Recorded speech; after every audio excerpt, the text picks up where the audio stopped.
Welcome, today's story is full of drama. Like and subscribe to stay updated. Let's get started. Hi, I'm Liz, Elizabeth. Elizabeth Carter, or I guess Elizabeth L. Whitmore now. I was born in Boston to Catholic parents, part of a new generation where both parents worked. But this was before daycare and affordable childcare became widely available, so I spent a lot of time on my own. Growing up on the streets of Boston, I had to learn how to stand up for myself. I was always athletic, maybe a little bit of a tomboy, and I ran miles every day. Running was my way of coping, my way of releasing frustration. But I also had a soft side. Seeing people in pain, truly hurting, got to me. Maybe too much in the long run. I suppose that was a good thing, but in getting ahead of myself. Despite being strong and athletic, I never saw myself as pretty, and I knew others agreed. If I didn't figure it out on my own, plenty of people were happy to remind me. I never bothered chasing boys, I just didn't have the confidence. My face had its flaws, and my muscular build didn't fit the standard for how girls were supposed to look. Whatever. After high school, I got a job as a waitress in downtown Boston and rented a tiny studio not too far from Franklin Park. I kept up my morning runs since I worked the lunch shift. Junior waitresses didn't get the better-paying evening slots right away. I was making a living. I was surviving. But I was lonely. Running helped me keep my mind off it. A year later, I finally earned the night shift. It meant more money but also late nights. I wouldn't crawl into bed until 2 a.m., sleeping until noon. My runs shifted to the early afternoon. That's when I first noticed him. Every day near the end of my run, I'd see the same man, middle-aged, salt and pepper hair, always looking unkempt. But his clothes, expensive and different every day, made it clear he wasn't homeless. What stood out most was his expression. He always looked sad, always crying. At first, he was just someone I happened to notice. Then I realized he wasn't just upset, he was deeply troubled.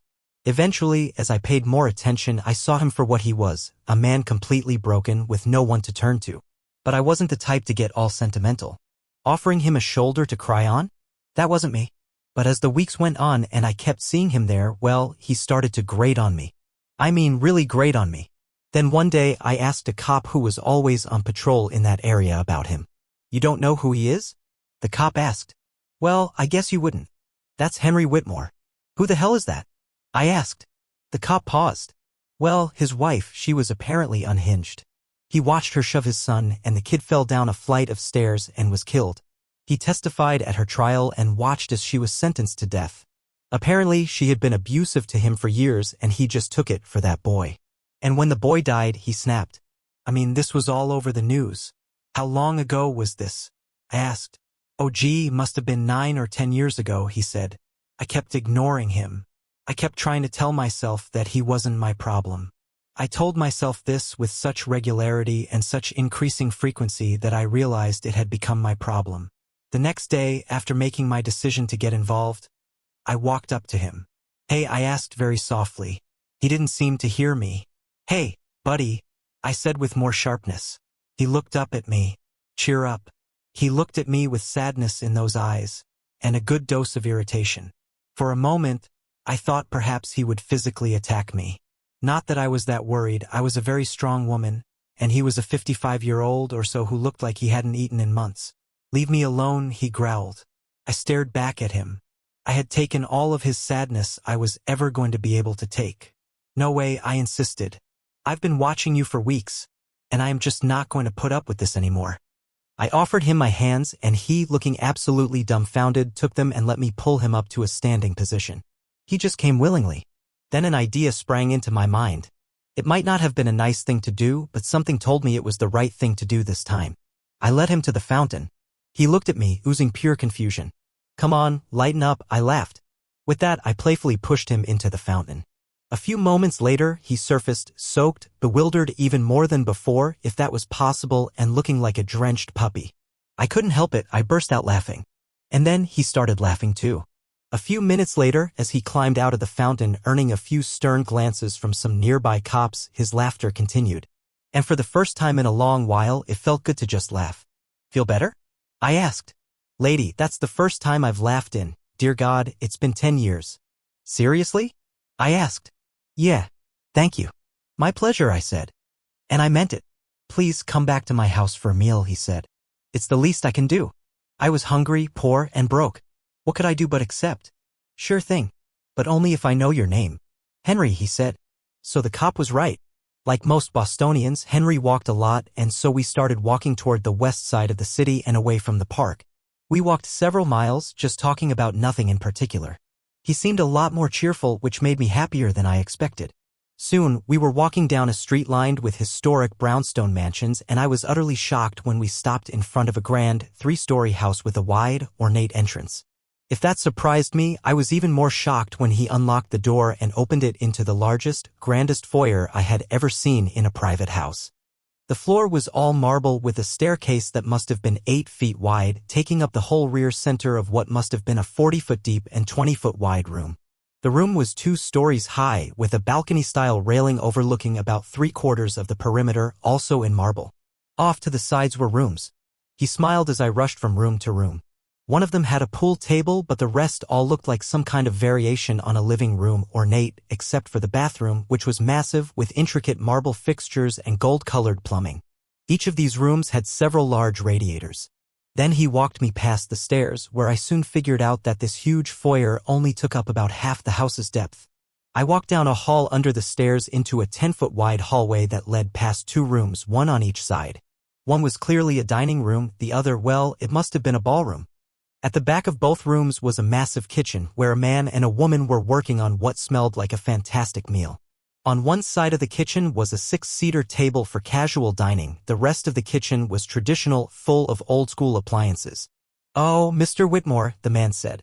"You didn't tell me we'd be having guests over for dinner. I would have made something a little fancier." "It's all right, James. I'm sure whatever you're making will suffice," Henry told him. James plated the meals, and the woman, whom James called Irene, served us. Then they both retreated downstairs, likely to the basement. "I didn't know you were rich," I said, somewhat confused. "Oh, please, don't patronize me," he said. "And besides, I'm as poor as a church mouse." "How can you be poor?" I started. "Do you think money is wealth?" He barked at me. "Money is nothing but money. Wealth is having people you care about and who care about you. The only people who cared about me are all goddamn dead." He had started crying again, really crying. I got up out of my chair and wrapped my arms around him. He was older than my father, but the man needed comfort, and I tried to provide it for him. "I'm sorry," he said. "It's okay," I said. "But dear God, I don't think I have a fountain to dunk you in this time." He looked up at me and smiled, though he was still upset. "I don't know what I can do to thank you," he said. "I can't possibly repay you for simply making me laugh." It felt for a moment as if there was somebody out there who cared. I raised my hand back and slapped him hard across the face. He looked up at me with great confusion. "You idiot," I yelled at him. "Do you think that I would have walked up to a random person in this city of depraved lunatics who might have killed me and tried to break him out of a funk because I don't care about people?" "I'm sore," he stuttered. "You better be," I told him, "because I care. I kept running by you every day, watching you cry and cry and cry. Maybe I have too much empathy. Maybe I have too big a heart. But after a while, I started caring. And today, I cared so much that I actually did something about it to a stranger in Franklin Park. I didn't know you were rich, and I didn't know you were respected. I just didn't know. What can I do to repay you?" He cried. "First off, stop crying," I snapped. But he looked down at the floor, and I just had to stop yelling at him. "I'm sorry," I said. "It just makes me so angry that you're so upset you can't see caring even when it exists." "No, I'm sorry," he said. "Now, please tell me what I can do to repay you for helping me."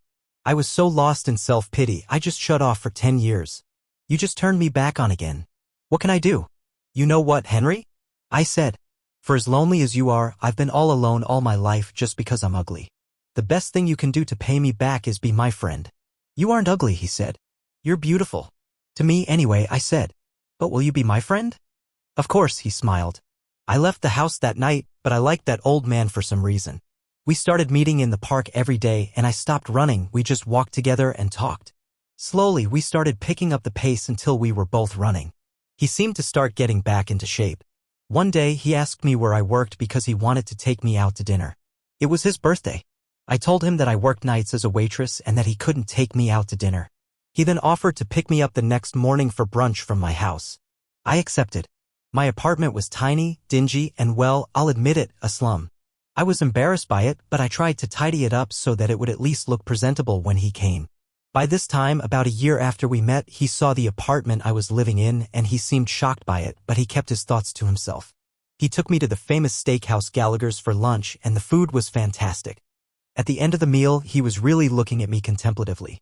"Call your boss," he told me. "Call in sick today." "I can't," I said. "I need the money too badly." "How much would you have made today?" he asked bluntly. "I don't know, $150? I said, somewhat confused. He took $200 out of his wallet and handed it to me. I started to say something about how I resented him offering it to me when he cut me off. "Please," he said. "I just want to let you give me the birthday present I want." "And what's that?" I asked. "A little of your time." "Okay," I said. I was a little worried when we got back to his house. He took me upstairs for the first time and I was really worried.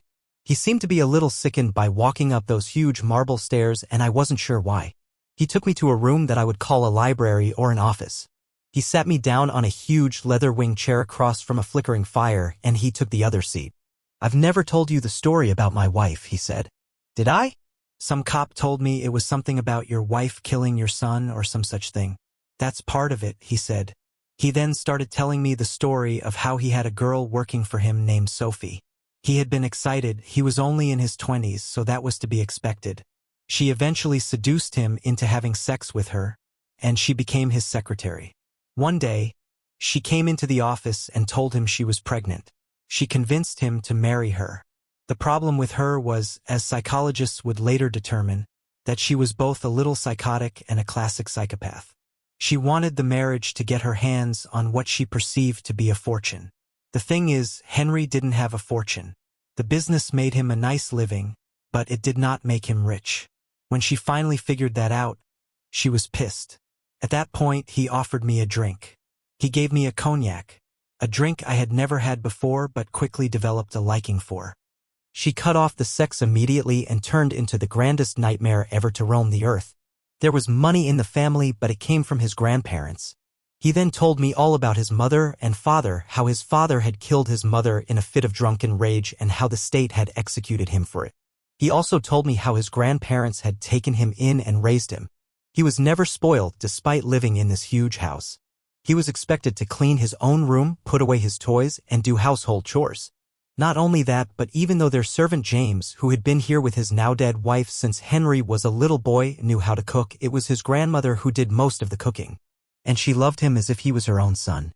When he graduated high school, his grandfather had given him enough money to start a small business. That business had flourished enough that when he married Sophie, he was able to move out into an apartment on his own. She hated that. She wanted to live in a mansion. Still, while Sophie didn't seem to care about their son and seemed, in fact, to blame him for all the pain she experienced when she was pregnant, Henry loved him with all his heart. When his grandfather died, he was completely torn up. It was to him like his father and mother dying all over again. But when Sophie found out that the whole fortune was going to his grandmother, she flipped out. Henry just took it. "I'll keep going in another response to make sure you get everything clearly." Continuing now.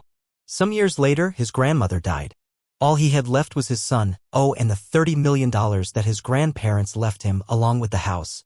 But he really didn't care about the money. He loved the house, though. The only thing that truly mattered to him was his son.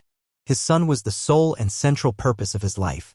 Very quickly, Sophie had ideas about how they were going to spend the money. Henry had quite different ideas. He intended to keep James's daughter Irene, and her husband Joe in the positions they had held for many years. He intended to save the money so that he could leave his son with enough to maintain the house for the rest of his life so it could remain in the family, just as it had for over 100 years. Maintaining that enormous house, paying taxes, and keeping it livable cost a small fortune. Money had to be conserved. Sophie wanted to buy jewelry, go on lavish vacations by herself, and so on. They fought about this endlessly. If it hadn't been clear that she didn't want to leave Benjamin, his son, a cent, Henry might have given in. But he was fighting for his son. Then one night there was a bigger fight. Henry wanted to send his son to Columbia. Ben had gotten in, and Henry was willing to pay for it. Sophie was not. They had a huge fight. Eventually, Henry put his foot down, stormed down the stairs, and was planning on going out. Sophie then called Ben over to her, saying she wanted to talk to him about college. When he got to her at the top of the stairs, she gave him a mighty shove. He fell down the hard marble staircase, landing with a sickening crack on the stone floor. He was dead. Sophie then looked at Henry and said that since Ben no longer needed to inherit the house, perhaps Henry could let her spend some more money. That was why he couldn't even look at the stairs without feeling a little bit queasy. Using every bit of willpower he had, Henry didn't kill her. He called the police. She was arrested. He testified against her at the trial. Although the only clear evidence was his testimony, she had been so cold and he was so visibly broken that the jury believed him. He forced himself to see her execution. He had put her there and he knew it. He felt it was just, but he also felt that if he was going to be responsible for the end of a human life, he was required to watch that life end. And he did. At first, it gave him a little bit of closure. But then he broke down. His son was dead. His wife's death didn't bring him back. He realized that he was just as much a monster as she was, and that led him into this terrible depression. The depression that I had brought him out of. Then he told me about his business. He hadn't really been involved in it since the day his wife died. His office manager/secretary had been running it. She was a good woman and he realized she also cared about him and the people he employed, so she tried her best to keep the company profitable. But she didn't have the skill or the guts to run it as well as he had. She was now a little over 70 and she had called yesterday to tell him that she was getting to the point where she just couldn't do it anymore. He didn't have anyone to replace her lower in the ranks. He didn't have anyone he could trust with it. Or anyone who had what it took to do the job. Then he thought of me. "Are you crazy, Henry?" I asked him. "I don't have a college degree. I don't know anything about business. I'm not very smart." "First of all, I don't have a college degree either," he said. "Second, you don't need to know anything about business, nor would I want you to. Irene and I will teach you what you need to know about this business. Other businesses are irrelevant. Third, Liz, you have the audacity to do this job and do it right." "I don't have any audacity," I replied. "What do you call that thing about you that made you drag me off a park bench and then shove my huge frame, bigger than yours, into a fountain?" "I would call it chutzpah," I said. "But that's because I was brought up by a woman who spoke Yiddish fluently. Sophie would have called it unmitigated gall. But most people would call it audacity," he said with a grin. I looked deep into his eyes. He was alive again. And it made me happy. Extremely happy. "I'll go with you to look at the place," I said. "But I'm not agreeing yet." "Fair enough," he said. As he said that, the huge and extremely ornate grandfather clock in the office struck 3 a.m. "Since it's so late and we'll be going to the same place tomorrow, how about you sleep here?" he suggested. "Do you have room?" I said, smiling. "Lady," he laughed, "this house has over 12,000 square feet of space in it. Of course, I have room for you." He led me across the hall to a guest room. Well, it wasn't a guest room so much as a guest suite. It was quite large, with a huge bathroom, complete with both a shower and a clawfoot tub, a large sitting room, a powder room, and more. I slept quite well that night. The next morning, we got up a tad late and he came to get me. Instead of taking the stairs to the kitchen, though, he showed me that the house actually had an elevator. The elevator went to every floor, the basement, the first, second, and third floors, as well as the gardens and solarium on the roof. Breakfast was delicious, although the dish he had for breakfast baffled me. It looked like a purple version of Eggs Benedict. We walked out of the house to the T station. We changed at Park Street to the Orange Line, which took us to Oak Grove. From there, we walked through the local business district, where he pointed out the area where his company operated. It was busy, I had to admit. Then he took me to a building, and we walked up a set of stairs to an office suite. In the front room of the office was a waiting room, staffed by a young woman who looked like a standard-issue secretary. Henry walked past her into a room marked private, which turned out to be his office manager's office. I met her. She was an older lady. After a long discussion about the business and the responsibilities, Henry led me back into his office. He sat down in the boss's chair, and I sat across the desk from him. "Will you take the job, Liz?" he asked me. "Well, first, I have a condition," I told him. "You have to agree to it." "And what's that?" he asked. "You have to start working here as the boss again, Henry." "Okay, fine, I'll do that if you're willing to take the job." "But only then," he said. "And what's the other thing? What does the job pay?"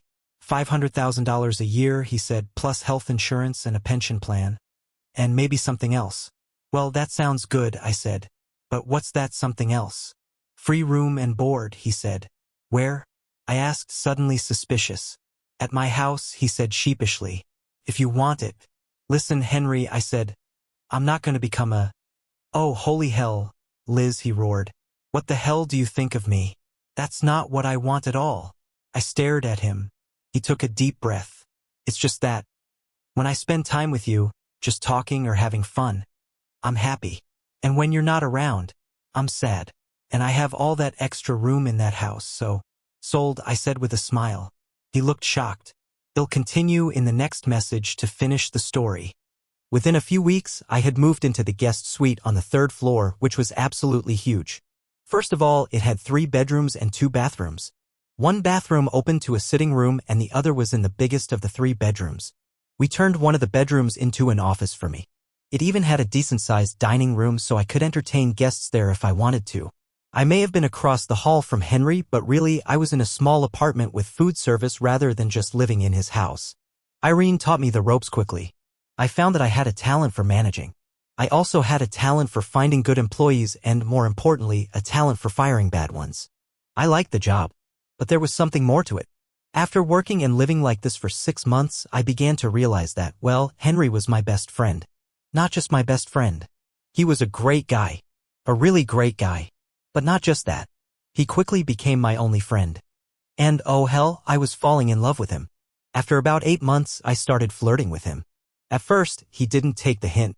Then he got defensive, reminding me that he was older than my father. I kept trying, and I saw his defenses slowly breaking down. But I'm not patient. Never have been. So one day, I grabbed his chair and pulled it away from his desk. I got around in front of him and shoved the chair against the wall. He looked up at me with a cross between fear and astonishment. He wasn't Adonis. But to me, he looked like the greatest guy on earth. I just pushed ahead. I bent down and kissed him on the mouth with all the passion I could muster while wrapping my arms tightly around him. I tried to pour every feeling I had toward him into his mind. I gently teased his mouth open and we started kissing French style. The feeling of comfort and ease I felt was, well, it was the best ever. I pulled back and looked down at him, full of the love that I felt in my heart and every fiber of my being.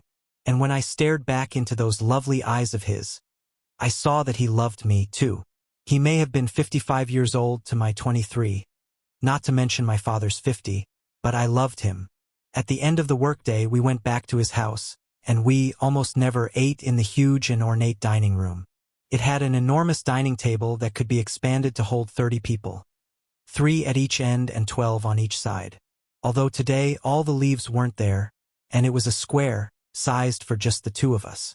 He had called ahead, and a fantastic meal had been prepared for us, which I ate with incredible relish. Although this fancy stuff wasn't really my thing, I had to admit, it was delicious. Then he led me to the elevator. We went up. He went into his room, expecting me to go into mine. At least he showed some surprise when I followed him into his. It was insanely ornate. A tribute to Victorian over-ornamentation. Hanging on the walls of his sitting room and bedroom were paintings of what must have been his many ancestors, as well as his son. And a picture of Sophie. I guess to remind him.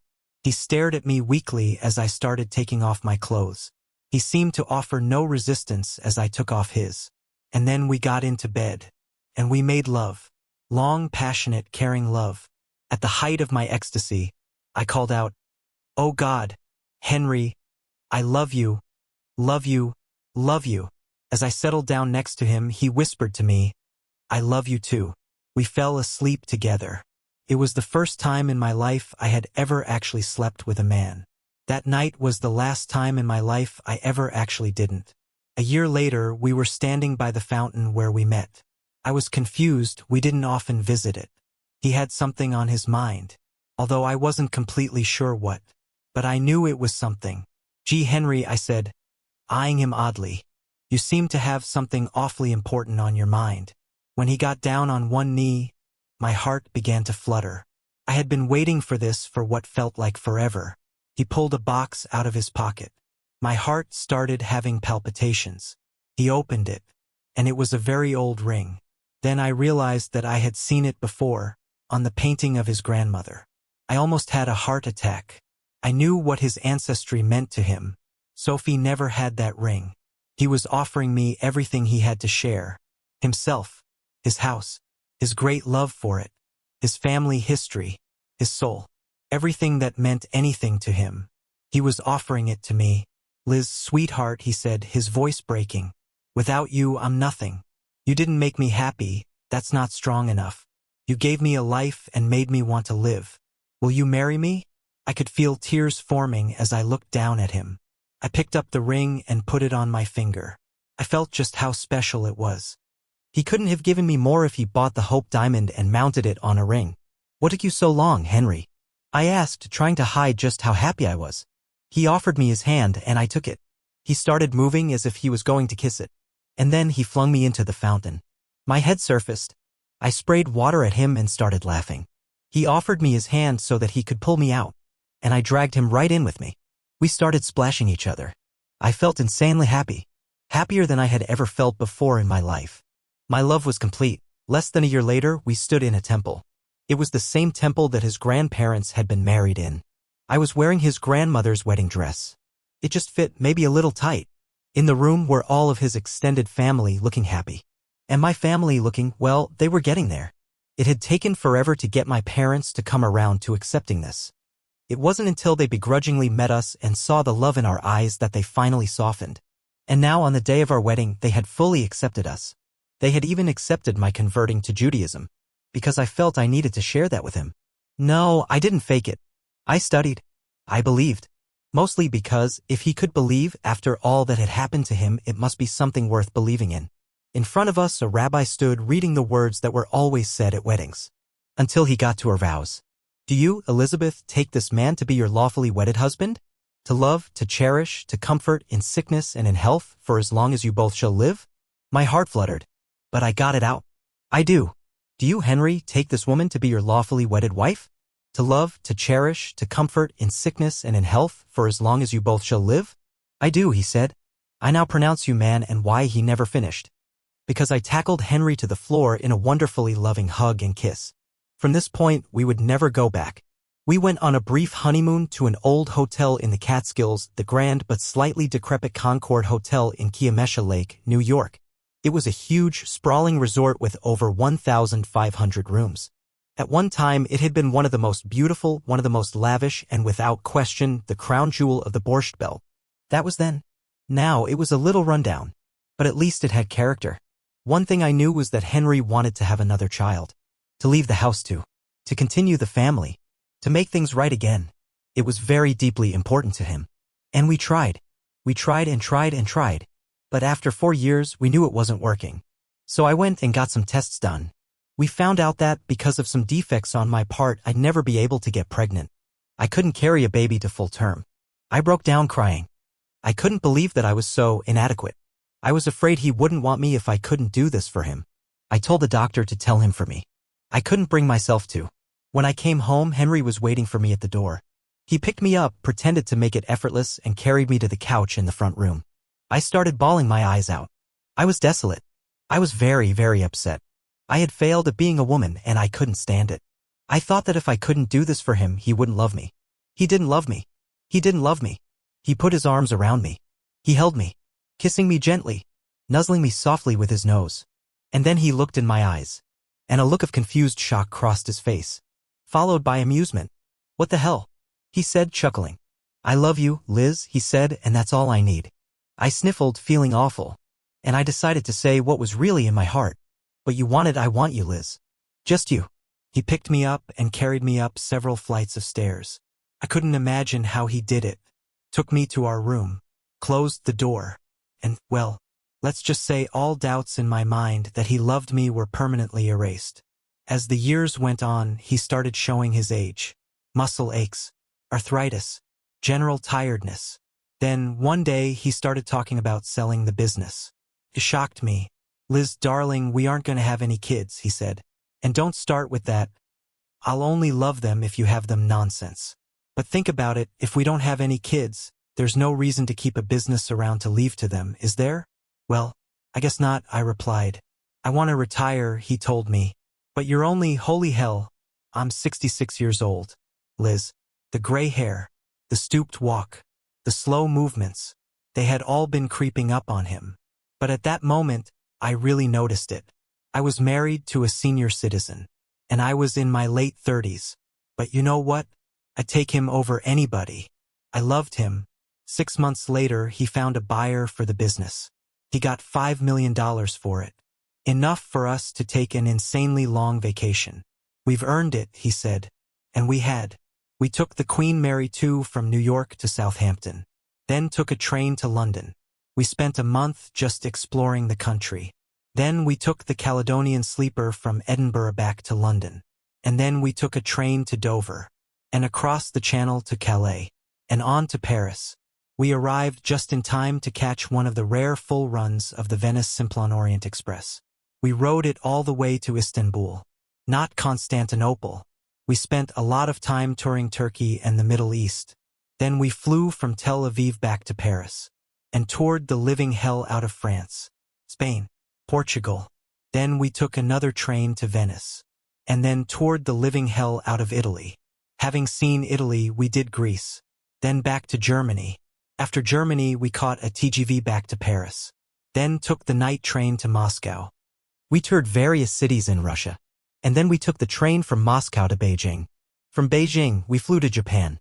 We toured the country extensively. Then we island hopped all over the Pacific, until we ended up in Australia. We landed in Sydney, toured the iconic city. Then we boarded the Indian Pacific, took it to Adelaide, then caught the overland to Melbourne, and an XPT sleeper back to Sydney. Then we boarded the Indian Pacific again, took it all the way to Perth, then flew to Hawaii. There, we boarded a cruise ship to Vancouver. From Vancouver, we took the Canadian to Toronto, then Amtrak's Maple Leaf back home. We were exhausted. We had been away for almost 2 years. We spent most of our time having fun in the city, including a lot of walking in Franklin Park. For years, things were good. Then one day, everything changed. Henry fell. All of a sudden, he just collapsed. I called an ambulance and they took him to the hospital. But he was mostly fine. The doctor just said that at his age and in his condition, he needed to have a cane. They gave him one of those adjustable aluminum ones. He hated it. I went to a shop I knew in Cambridge and had a cane made for him, intricately carved out of cypress, with an 18 kT solid gold knob and a huge sapphire set into it. It was my gift to him for his 74th birthday. It had cost a fortune, but he loved it. He was a distinctly decrepit old man, but I still loved him. I still snuggled him to sleep, and I worried about the day sooner than I'd like to think about when he would leave me alone. But I wasn't that sad about it. I had over 30 years with him, longer than most marriages last these days. And we were happy. He still could make me laugh, and I seemed to make him laugh just by existing. Then I started to not feel so good. I didn't want to complain about it. I thought I had the flu, but it dragged on, and dragged on. And then 2 months into it, I collapsed. I woke up in the hospital. I didn't have the flu. I had liver cancer. Henry fainted, fell, and broke his arm as soon as they released me from the hospital, pending future treatments. I worked on nursing Henry back to health. I might have been in pain, but he was immobilized for a while. They started treatments and operations quickly. But my health insurance had lapsed when we sold the business. It didn't seem important then. I'd be on Medicare by the time I'd need it. I had been so healthy. It cost a fortune. But well, we had a fortune. And Henry spent it.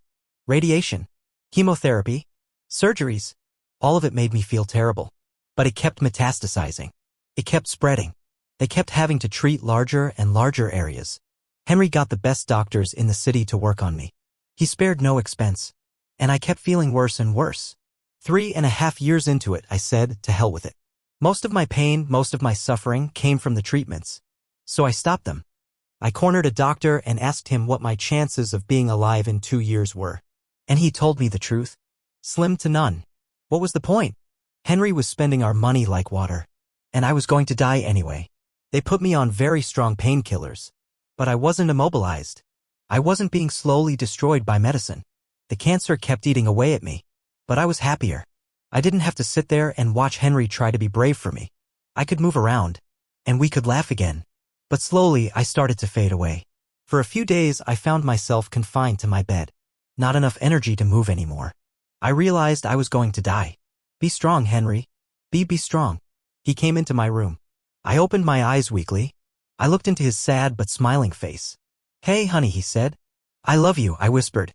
And then I just couldn't keep my eyes open any longer. And then I was in a cloud.